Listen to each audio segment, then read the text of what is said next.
ہم کشمیری کبھی بھی ہندوستان اور پاکستان کی ریاستوں کے خلاف نہیں ہیں. ہمارے اگر اختلافات ہیں تو وہ ہندوستان اور پاکستان کے حکمرانوں کے ساتھ ہیں, اور ان حکمرانوں کے ساتھ اختلافات ان کی عوام کے بھی ہیں. تو حکمرانوں کے ساتھ اختلافات کا مطلب عوام کے ساتھ اختلافات نہیں ہوتا ہے. دوستو, ہم تو اس نظام کے خلاف ہیں جو ہندوستان کے اندر ہو یا پاکستان کے اندر ہو, جس نظام کے تحت ایک کسان گندم اگاتا ہے انسانوں کے لیے اور اس کے اپنے بچے بھوک سے مر جاتے ہیں.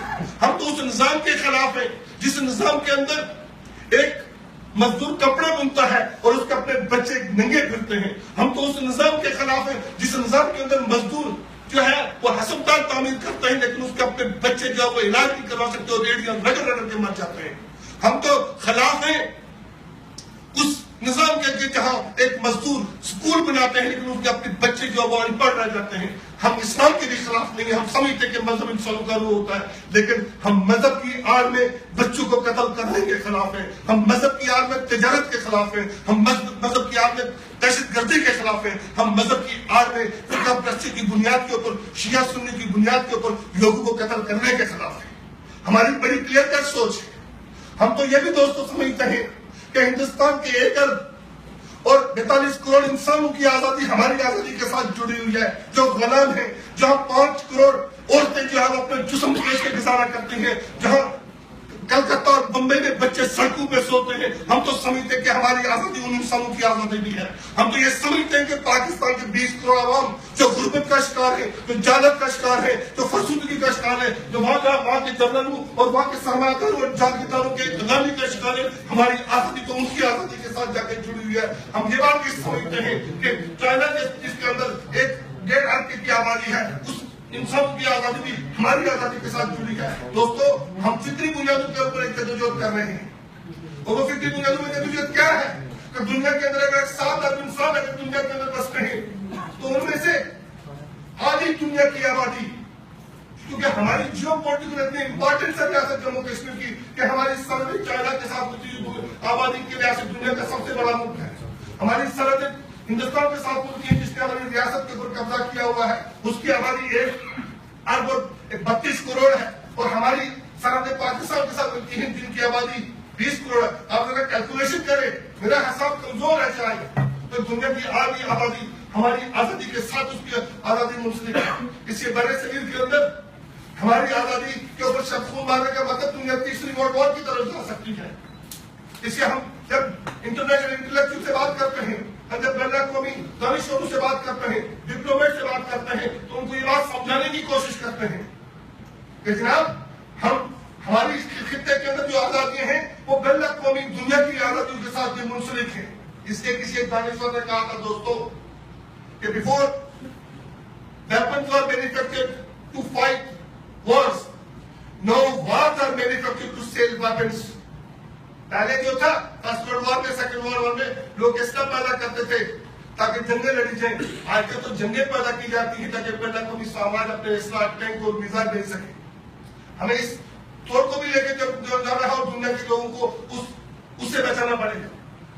میں نے کہا کہ جرمنی اور فرانس اور اٹلی کے درمیان تاریخی جنگیں لڑی گئیں, چند لوگوں کو لاکھوں لوگ قتل ہوئے, اور آخر پہ آ کے وہاں یورپی یونین بن سکتا ہے تو ایشین یونین کیوں نہیں بن سکتا. ہم نے کہا ہندوستان اور پاکستان کے دانشوروں کو بھی, میں دہلی کے اندر گیا تو وہاں کلدیپ نیر صاحب سے ملاقات ہوئی, ان سے مرزا چودھری کے ساتھ اور دہلی یونیورسٹی کے پروفیسر کے ساتھ, اور اسلام آباد لاہور کے اندر بھی ڈاکٹر مبشر حسن سے, عاصمت جہانگیر صاحبہ سے اور پاکستان کے دانشوروں سے, مذہبی اسکالروں سے جب بات کی کہ جناب آپ اور ہندوستان دوست ضرور بنے لیکن not on the cost of over identification. ہم آپ کو ایک راستہ دیتے ہیں اور وہ راستہ یہ ہے کہ آپ ایشین یونین کی بات کریں, آپ ہمارے وجود کی بات کریں, آپ ہمیں تسلیم کرنے کی بات کریں, تو میں کشمیر کیا ہے وہ ایشین یونین کا جنیوا بن سکتا ہے. ہم آپ کے وجود کو تسلیم کرتے ہیں, آپ ہمارے وجود کو تسلیم کریں. ہم آپ کی آزادی کو تسلیم کرتے ہیں, آپ ہماری آزادی کو تسلیم کریں. میں آخری بات کہہ کے اجازت چاہوں گا دوستو, کیونکہ مجھے احساس ہے آپ کے وقت کا, اس کا تعلق ہمارے یہاں سعودی عرب کے رہنے سے. دوستو ہم لوگ یہاں جو کشمیری 5 لاکھ کے قریب یہاں مجلس کے اندر کسی شعبہ زندگی سے منسلک ہے, ان کی خوبصورتیاں بھی ہیں اور ان کی بدصورتیاں بھی ہیں. ان کی خوش قسمتیاں بھی ہیں اور ان کی بدقسمتیاں بھی ہیں. خوبصورتی یہ ہے کہ یہاں جو دوست آئے وہ لوگ ایک مزدور کی شکل میں آئے. انہوں نے جدوجہد کی, انہوں نے محنت کی. وہ خالد صاحب کی شکل میں ہوں, اور رفعت صاحب کی شکل میں ہوں, وہ راشد صاحب کی شکل میں ہوں, وہ وائس صاحب کی شکل میں ہوں. انہوں نے محنت کے نتیجے میں, اور جہاں اور دوست جو ہے منافع صاحب ہوئے یا کبیر صاحب ہوئے, جتنے دوست جو موجود ہیں بزنس کمیونٹی سے تعلق, انہوں نے مزدوری سے سفر کیا اور آج اس سماج کے اندر وہ کامیاب ترین بزنس مین ہے. یہی ان کی خوبصورتی ہے, یہی ان کی فتح ہے. لیکن بدقسمتی یہ ہے کہ اس کی قیمت انہوں نے کیا ادا کر لی. اگر ان کے اندر یہ دلیل ثابت کر دی ہے کہ وہ اپنے سماج کے اندر بھی اگر ان کو موقع ملتا, ان کو محنت کے ذرائع ملتے, تو وہ واقعی بھی بہترین کامیاب بزنس مین ہوتے, وہ وہاں کی جو چیمبر آف کامرس کے عہدیدار ہوتے. لیکن وہاں موقع نہیں مل سکتا. اس لیے ریاست آزاد کشمیر کا آپ کی ڈیولپمنٹ کے اوپر کوئی کردار نہیں ہے. ہاں, آپ کا کردار ریاست کو ڈیولپمنٹ کرنے کا ہے, آپ کا کردار موضوع مبادلہ بھیجنے کا ہے, آپ کا کردار اپنے خاندان کی حفاظت کرنے کا ہے.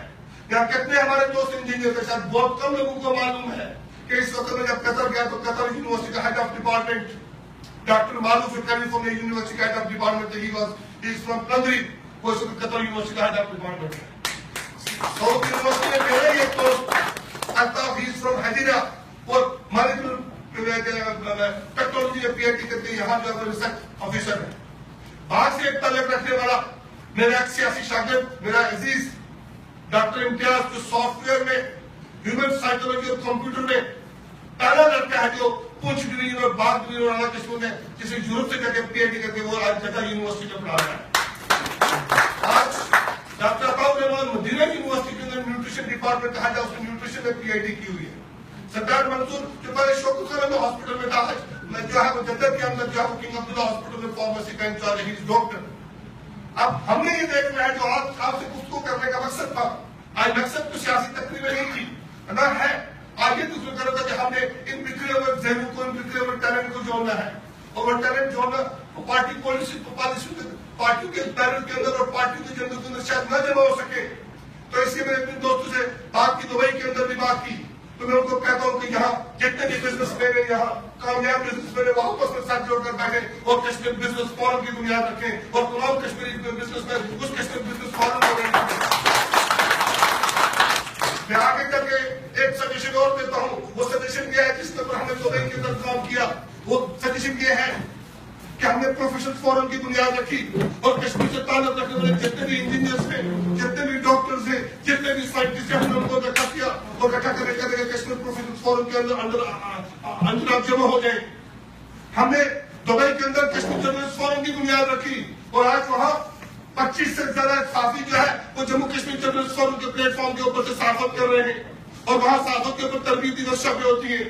اور میں ایک بار جس طرح 15 جنوری کو ہم نے آل پارٹیز کانفرنس کی جوائنٹ ڈکلیریشن جاری کیا, اور گلف کی تاریخ میں پہلی دفعہ ہم نے جب ڈاکٹر شرما اور ڈاکٹر فضالہ امین سری نگر اور جموں سے آئی, جوائنٹ چیمبر آف کامرس کے بزنس مین آئے, 30 سے 35 لوگ جموں, سری نگر اور لداخ اور آزاد کشمیر سے آئے, تو دبئی کے مقام پر ہم نے پہلی انٹرنیشنل بزنس کانفرنس رکھی, اور وہ کشمیر بزنس فورم کے پلیٹ فارم سے کی. تو کیا یہ کامیابی نہیں ہے کہ ہم نے دبئی سے ہو کر سری نگر کے اور جموں کے لوگوں کو بھی آپس میں, اور وہاں جو گلف کے اندر جو کشمیر کو بھی آپس میں کنیکٹ کیا. تو آج کیا بات ہے دوستوں کہ اتنے کامیاب بزنس مین, اتنے کامیاب انجینئرز, اتنے کامیاب ایڈمنسٹریٹر, جو بھی میرے دوست, میں جب گورڈن کالج میں FRC میں پڑھتا تھا تو راجہ حنیف صاحب اس وقت بھی گلف کے اندر تھے, اور ہمارے ڈپٹی سیکرٹری جنرل 35 سال 40 سال کو فیکٹری کو دے رہے, تو سرمایہ دار تو مسکراہٹ بھی انٹرسٹ میں نہیں دیتا ہے. تو جب آپ لوگوں کو انجینئر کو اور ایڈمنسٹریٹر کو اتنی تنخواہیں دے رہے تو کوئی ٹیلنٹ ہے تو دے رہے ہیں, لیکن وہ ٹیلنٹ کیا کہ ہمارا محدود ہو جاتا ہے دوستوں, جس کی طرف میں اشارہ کرنا چاہتا ہوں کہ ہم نے یہاں اپنے بیٹھنے کی ایک جگہ بھی نہیں بنا سکتے. ہم اس طرح کا تو ایک حال بھی کرائے پہ نہیں لے سکے کہ جب ہم بیٹھ کے ایک دوسرے کے ساتھ دودھ تک شیئر کر سکیں. تو وہ حال کیسے بن سکتا تھا؟